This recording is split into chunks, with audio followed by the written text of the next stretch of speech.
un étudiant à l'Institut national de la jeunesse et des sports d'Abidjan, le directeur du centre de médecine du sport suspendu. Enfin, 8 juin 1992, le Mali opte pour le changement. Le colonel Amadou Toumani Touré passe le flambeau au président élu Alpha Oumar Konaré. Bienvenue, bonsoir à tous. Une tête est tombée à l'Institut national de la jeunesse et des sports d'Abidjan. Le directeur du centre de la médecine du sport a été suspendu de ses fonctions au lendemain du décès accidentel d'un étudiant sur le terrain de handball. Un deuil national de 3 jours a été décrété par la direction générale de l'INJS. Les précisions de Doigt de Laser. L'Institut national de la jeunesse et des sports d'Abidjan, sous contrôle de la police nationale de Côte d'Ivoire. Les étudiants de cette école ont effectué une marche le mercredi 6 juin dernier pour exprimer leur mécontentement suite à la mort d'un des leurs. Selon des témoins, ils déplorent l'absence du personnel médical lors de la blessure de leur camarade qui n'a pas survécu à l'accident. Sérieusement, il faut dire la vérité, il s'est accroché au poteau d'handball là. Voilà. Le poteau n'est pas fixé. Bon, il faut voir, quand il s'est accroché au poteau, il est venu avec le poteau en bas et le front a eu le sol et le poteau est tombé sur la nuque. Donc il y a eu l'hémorragie. L'hémorragie était tellement immense, le sang sortait de ses oreilles, par ses yeux, de la bouche. Vraiment, c'était pas joli à voir. C'est moi, les enfants là sont venus trouver ici. Je leur ai dit qu'il n'y a personne. Et ils se sont retournés. Et quand ils se sont retournés avec le blessé, ils ont eu à demander des secours au niveau de l'ambulance. Le conducteur de l'ambulance aussi n'est pas encore arrivé. Donc ils ont pris l'enfant et se sont dirigés vers l'hôpital général de Makori. C'est ce que j'aurais appris. Ils se sont dirigés. Malheureusement, ce dernier, il a rendu l'âme. Il y avait une réunion ici pour tous les étudiants. Donc nous sommes venus participer à la réunion pour savoir ce qui allait se passer. Et c'est ici qu'ils nous ont donné quelques informations, comme quoi il y a notre camarade qui est décédé. Donc on allait croiser le ministre pour pouvoir en discuter. Voilà, c'est ce qu'ils nous ont dit. Le mécontentement des étudiants de l'INJS a viré aux revendications. Les étudiants ont saisi la brèche pour évoquer les problèmes de logement auxquels ils sont confrontés, ce que déplore le directeur général de l'Institut. Habib Sanogo appelle les étudiants au calme et à plus de responsabilités en ce moment difficile que traverse leur établissement. Ces éléments qu'ils ont évoqués sont des dossiers qui sont traités depuis, ils sont adressés et les réponses sont trouvées. Nous sommes étonnés que ces revendications viennent à la suite donc de ce drame-là. Sur la question du logement, il y a des travaux qui ne sont pas achevés, notamment sur la question de l'assainissement et de l'évacuation des eaux usées. Donc c'est ces travaux-là qui sont en train d'être achevés. Et c'est pour cela que, je le dis aussi, c'est une question de responsabilité. Nous avons informé nos enfants sur cette question et nous leur avons dit que nous ne prenons pas le risque de les loger parce que les loger en permanence, les 1800 qui sont, entraîneraient donc des problèmes d'épidémie de choléra. Concernant la bourse, les bourses sont payées. Le problème qui se pose, sur les 1800, il y a 48 étudiants qui n'ont pas déposé donc leur dossier à temps, alors que le délai de rigueur était le 28 janvier dernier. Ce n'est pas l'INJS qui octroie la bourse, c'est le ministère de l'Enseignement supérieur. Et dans tous les établissements supérieurs de Côte d'Ivoire, c'est des formateurs. Donc, ils ont une discipline à observer. Et nous les appelons donc à savoir raison garder. Comme je l'ai dit, c'est vraiment un accident malheureux. 3 jours de deuil ont été décrétés en la mémoire du défunt. Le gouvernement rassure les étudiants et informe l'ensemble des Ivoiriens qu'une enquête a été diligentée en vue de élucider les circonstances du décès de l'étudiant Dié Éric Privat et de situer les responsabilités. Les conclusions de cette enquête seront rendues publiques dans les plus brefs délais. Mais en attendant, le directeur du Centre de la médecine du sport est suspendu de ses fonctions. Les cours sont suspendus depuis 3 jours à l'Institut national de la jeunesse et des sports d'Abidjan. Ils devront reprendre le mardi prochain. Dans l'actualité nationale également, Muriel Aouré, vainqueur du 100 mètres à l'étape d'Oslo de la Diamond League. Seule représentante ivoirienne en lice, la sprinteuse a remporté la première place en 10 secondes 91 centièmes. Après Rome, la sprinteuse ivoirienne Muriel Aouré s'est offert l'or en l'absence de ses concurrentes directes. La Jamaïcaine Helen Thompson, la Néerlandaise Daphne Schipper, la Nigériane Blessing Okagbore et sa compatriote Talou Marie-Josée, toutes absentes à Oslo. Muriel Aouré s'est imposée facilement dans un 100 mètres qu'elle a su dompter du début à la fin, résistant à la Britannique Asher Smith Dina au finish en 10 secondes 91 centièmes. Une belle performance de l'Ivoirienne qui revient à un meilleur niveau après une saison passée peu fructueuse. Les précisions de Jimmy Boka. Santé, 2 nouveaux décès attribués à l'épidémie de fièvre Ebola enregistrée récemment en République démocratique du Congo. Qu'en est-il en Côte d'Ivoire? Faut-il craindre le pire? Selon l'Institut national d'hygiène publique, le risque existe et il faut redoubler de vigilance. Le point avec Ami Koulibaly. L'épidémie d'Ebola sévit toujours en République démocratique du Congo. 60 cas ont été recensés, dont 27 décès. Face à la menace, la Côte d'Ivoire prend des dispositions en vue de protéger la population. Le ministère de la Santé et de l'Hygiène publique a renforcé le contrôle sanitaire aux frontières aéroportuaires, terrestres et maritimes par la prise systématique de la température corporelle des voyageurs conformément aux recommandations de l'Organisation ouest-africaine de la santé. Le directeur de l'Institut national d'hygiène publique appelle au respect des règles d'hygiène. Lavez régulièrement les mains avec de l'eau et du savon.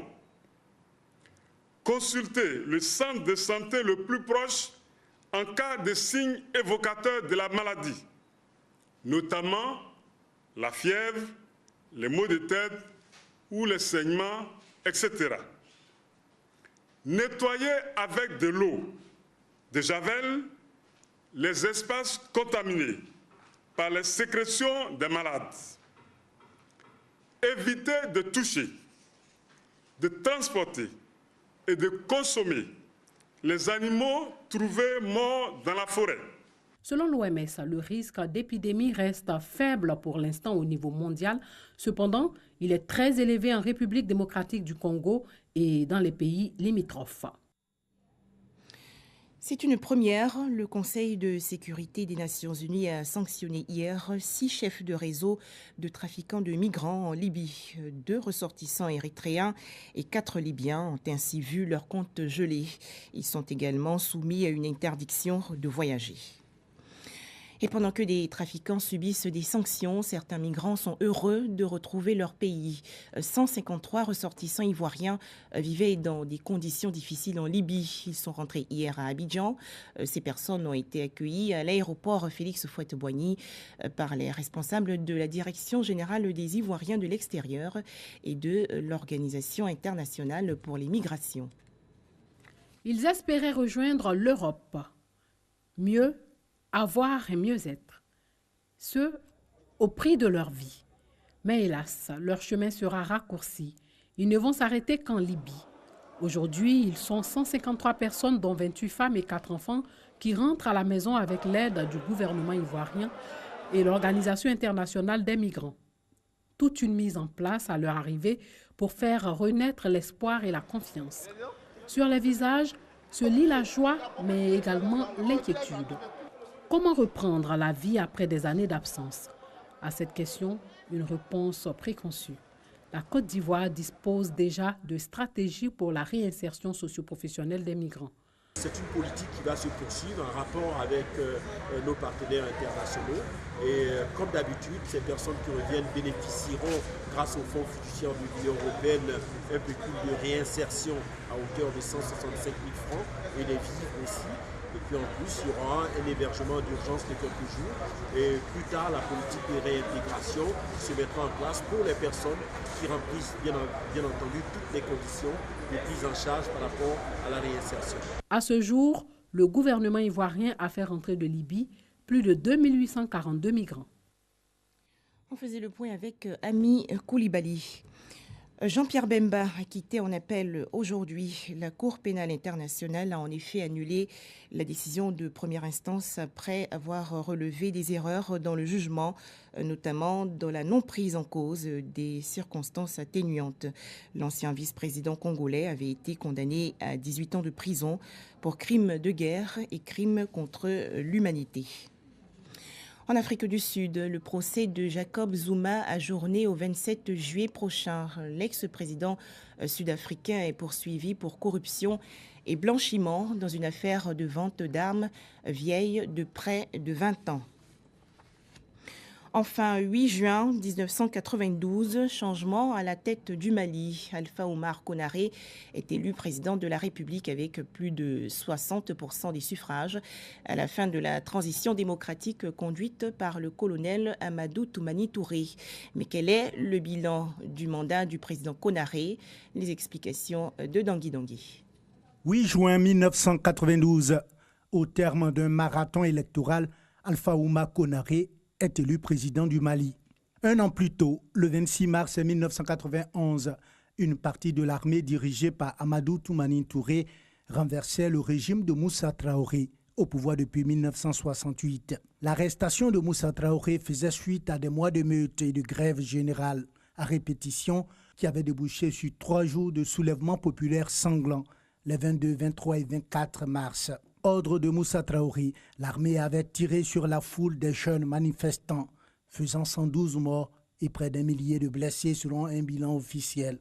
Une fois Moussa Traoré renversé, les événements se précipitèrent sans heurts.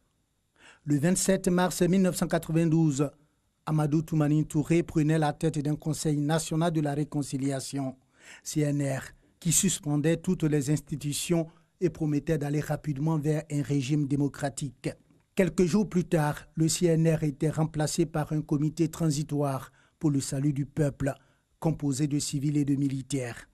En avril, un gouvernement de transition était constitué sous la direction d'ATT et les partis politiques autorisés. Du 29 juillet au 12 août, une conférence nationale réunit 36 partis et plus d'1 millier d'associations pour adopter un projet de constitution, une charte des partis et un code électoral. 6 mois plus tard, le 12 janvier 1992, les Maliens adoptent par référendum avec 98,35% des voix la loi fondamentale de la Troisième République.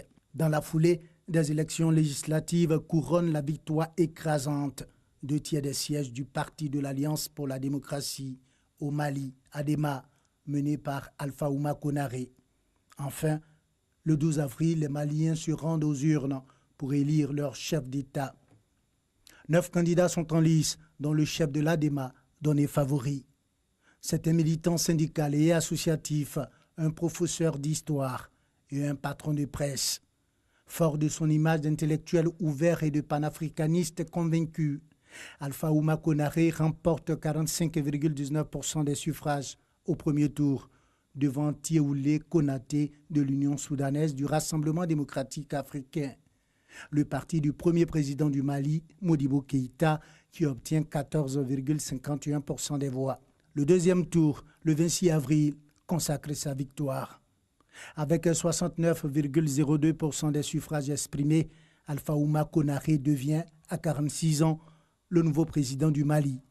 Le jour de son investiture, le 8 juin 1992, le lieutenant-colonel Amadou Toumani Touré lui rend publiquement les honneurs des militaires, tenant ainsi ses promesses jusqu'au bout et signant la soumission de l'armée au nouveau pouvoir démocratique, un symbole fort. La tâche qui attend le nouveau président, élu avec un taux de participation à peine supérieur à 20%, est difficile.